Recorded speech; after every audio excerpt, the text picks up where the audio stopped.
મહત્વના સમાચાર રાજ્ય પર ડિપ્રેશન મોન્સૂન ટ્રફ અને ઓફશોર ટ્રફ સિસ્ટમ સક્રિય બનતા આગામી 3 દિવસ સુધી રાજ્યના કેટલાક જિલ્લામાં અત્યંત ભારે વરસાદ વરસી શકે છે અને એમાં પણ કચ્છ સૌરાષ્ટ્રમાં આગામી 2 દિવસ સુધી તમામ જિલ્લામાં અત્યંત ભારે વરસાદની આગાહીને પગલે રેડ એલર્ટ જાહેર કરાયું છે।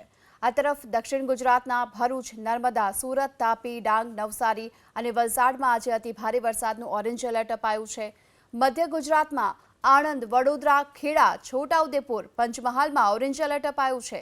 તેની સાથોસાથ મહીસાગર અને દાહોદમાં છૂટાછવાયા સ્થળો પર ભારે વરસાદ પણ વરસી શકે છે અને ઉત્તર ગુજરાતના તમામ જિલ્લા માટે આજે ભારે વરસાદની આગાહીને પગલે યલો એલર્ટ જાહેર કરાયું છે।